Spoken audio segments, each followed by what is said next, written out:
Hey guys, tonight we begin somewhere very far from your cozy air-conditioned bedroom. You're waking up on the frozen grasslands of Mongolia, in a time before toothpaste, personal boundaries, or snooze buttons. The Mongol Empire is stirring, and you're right in the middle of it. You're wrapped in a blanket that smells like fermented goat dreams. Your face is half numb from the wind, and your alarm clock this morning. It's a horse snorting in your face. And no, he doesn't care about your feelings. Honestly, you wouldn't last a day here. But it's cute that you're trying, so before you get comfortable, take a moment to like the video and subscribe, but only if you genuinely enjoy what I do here.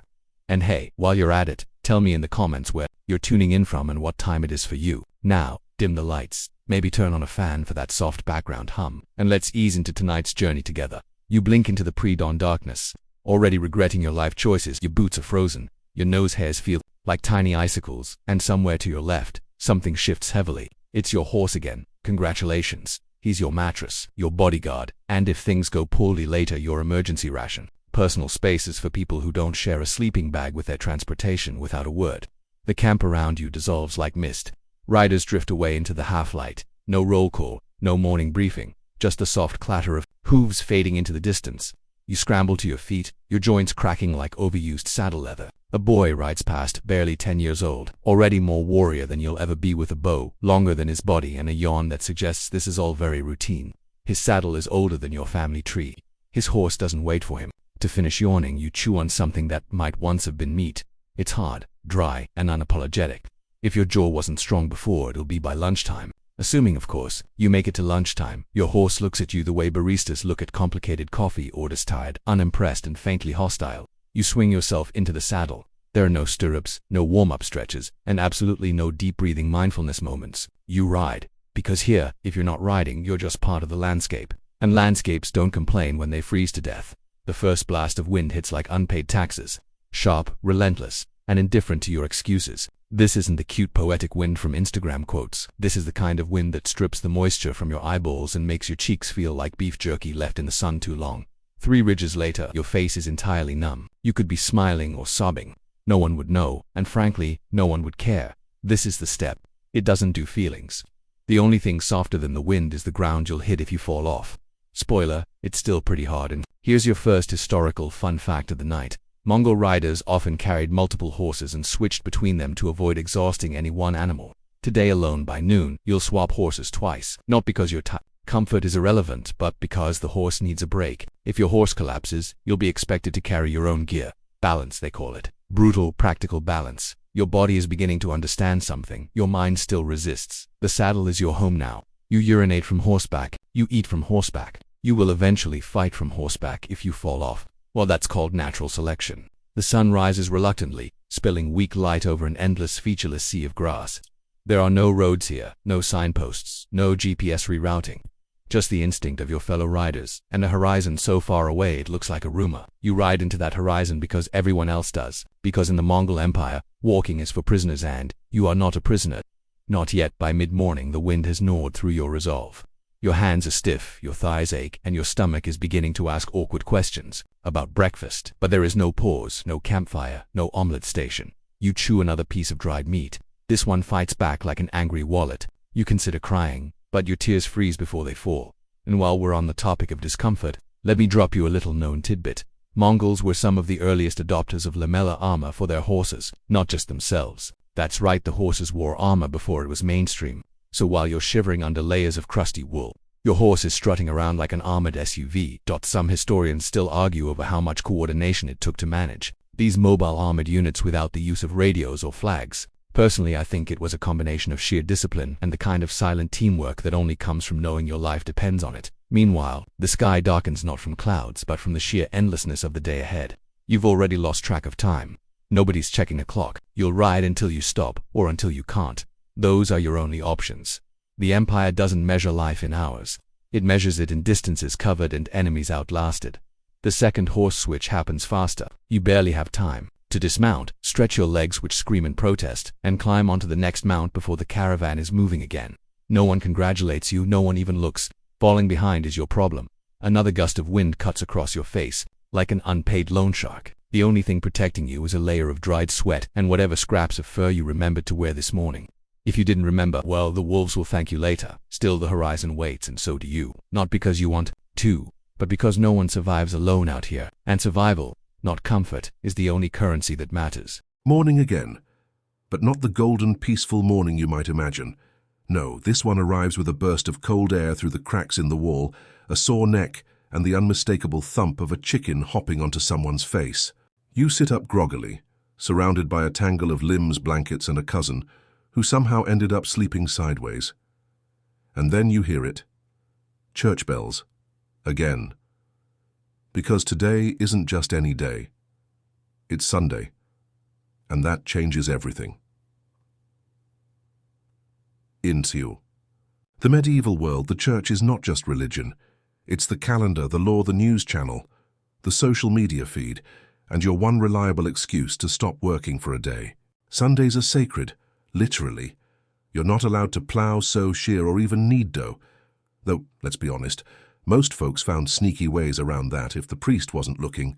You splash your face with cold water from the basin, rub the sleep from your eyes, and put on your best tunic, meaning the one with only 2 patches instead of 5. Cleanish, sort of. Then you walk, everyone does, down the dusty path to the parish church. It's not a grand cathedral. It's small, often made of stone or even wood, maybe leaning a little. The inside smells like incense and damp earth. Candles flicker. The altar is simple. The priest? A familiar face, maybe grumpy, maybe kind, always slightly mysterious. Mass is in Latin. You don't speak Latin, almost no one does, but that doesn't matter. The ritual is familiar. You stand, kneel, mumble prayers you've learned by sound, not meaning. You watch the priest's gestures carefully, crossing yourself when he does, bowing when appropriate. And here's a curious fact. You probably believe that simply seeing the host, the consecrated bread, is enough to bless your week. You don't actually take communion most of the time. That's for special occasions, but witnessing it? That counts. There's music too, not choirs like you're imagining, but plainchant, long, droning, hypnotic. It echoes through the nave. Like wind through a cave. You don't understand the words, but it doesn't matter. The sound alone feels holy. Or at the very least, it helps you stay awake. Sort of. And here's something they never tell you. People talked during church. Whispered. Passed babies around, giggled, picked at their nails. You weren't always on your best behavior. Church was serious, yes, but it was also social. A chance to see everyone in one place. A time to exchange news, to flirt. To stare at your crush for 2 solid hours under the guise of piety. After Mass, you step outside, blinking into the sun. Bells still echo behind you, and the square is buzzing. This is when announcements are made. Marriages, births, deaths, disputes. Someone's pig got loose again. Someone else is accused of stealing wool. A traveling friar stands on a barrel, shouting about sin and penance and the need to donate to the construction of a new chapel. He says it'll have stained glass. No one believes him. And then the real fun starts, because Sunday is also market day. Vendors open carts and tents. There's fresh bread, salted fish, ale, turnips, dried herbs, and, if you're lucky, a rare piece of fruit. Apples are a treat. Oranges? Exotic, expensive, probably reserved for the Lord's table. But someone's selling ribbons. Someone else has carved wooden toys. And there, in the corner, an old woman is offering miracle potions that smell suspiciously like vinegar and mint. You browse, you barter. You trade gossip more than goods, and just when you're settling into the rhythm of the day, someone starts playing a hurdy-gurdy. Yes, that's a real thing. It's like a mechanical violin played with a crank. And it's as strange as it sounds. But it draws a crowd. Soon someone's drumming on a pot. Kids are dancing, old folks are clapping. And someone breaks into a bawdy ballad about a monk, a duck, and a tavern maid. The priest glares. No one stops. This is joy. Raw, raucous, necessary. And that's the strange truth of the Middle Ages. For all the misery, the fear, the back-breaking work, people laughed. They celebrated. They found time, in between the shadows, for music, movement, and mischief. Even the nobility sometimes mingled on days like this, though at a safe distance. You might glimpse a knight squire showing off, or a noblewoman, on horseback, her gown glittering, her gaze aloof. You watch her ride by, wondering what her life must be like. You imagine silk sheets and roasted pheasant, not realizing she's probably wondering what your life is like. Simple, free of court politics, unburdened by marriage alliances and embroidery needles. Perspective, huh?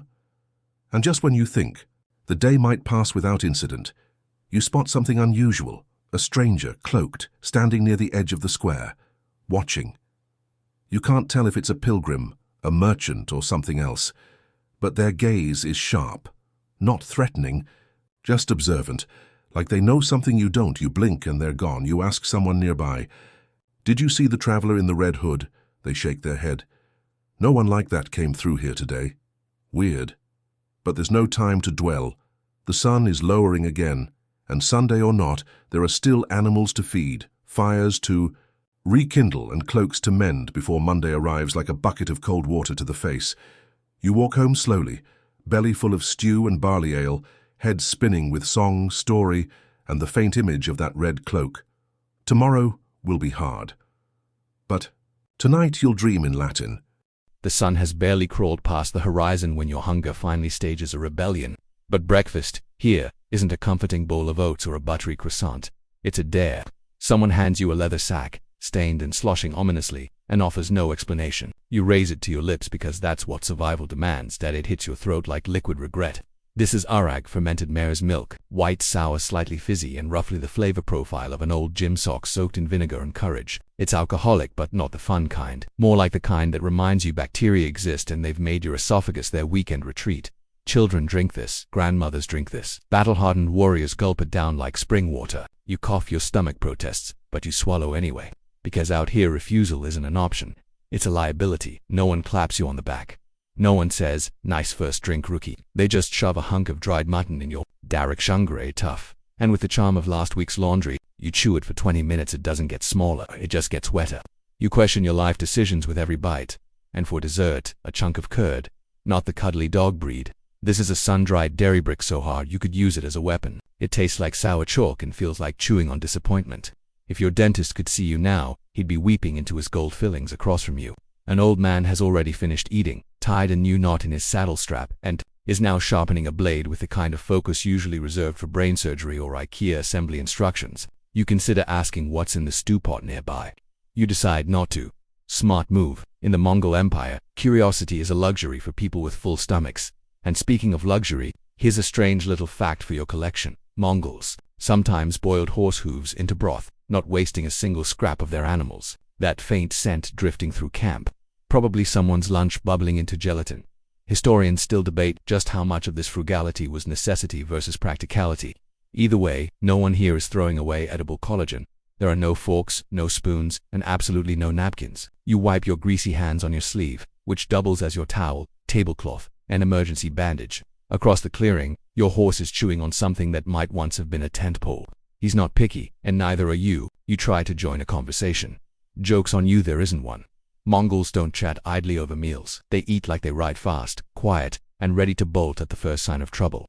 The wind is your soundtrack, low and constant, like a badly tuned white noise machine. The meal leaves you slightly less starving, but nowhere near full, and in the Mongol Empire, that's called success. You pack your gear, swing onto your horse again, and ride. There's no resting after eating. That's how you end up as Wolf Chow. Now your body has questions, like, when do you wash? Answer, you don't. Cleanliness here is not about fragrant soaps or hot baths. It's about not dying from infection, and even that's negotiable. You smell like leather, meat, smoke, wet wool, and whatever your boots are fermenting into, but so does everyone else. If someone showed up smelling like lavender and citrus, they'd be labeled a spy or worse, French water. That's for drinking. You want to scrub your armpits with river water. Enjoy dysentery with your fresh scent. Otherwise, wipe your face with your dusty sleeve and get over yourself. There is no soap, but there is animal fat. There is sand. And if you're feeling fancy, you can rub a handful of dust across your cheeks and call it exfoliation. Congratulations, you've just invented the steppes' first spa day. You scratch your head, dislodging something small and determined. Lice. You don't fight them, you manage them. Sometimes you name them, and in the evenings you flick them into the campfire during deep conversations about conquest and fermented dairy. Your clothes, wool, thick, stiff, and vaguely resentful. They've been worn for at least 3 winters, and they still have goat blood on them from an argument you barely remember winning. You don't change clothes, you layer them, add more in winter, peel them off in summer underwear. That's a rumor shame, a forgotten concept in your teeth. Bless them, they're your own problem. No toothbrushes, no mouthwash, just the occasional hope that the acidity of your breakfast will dissolve whatever's stuck between your molars. If that doesn't work, you keep a knife handy. Not for enemies, well maybe, but for that one rebellious tooth that finally gives up on life. If all this sounds unbearable, congratulations, you're still alive. The people who didn't adapt, they're fertilizer now. Your horse snorts, reminding you it's time to move again.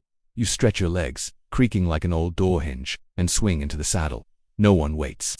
No one checks if you're ready.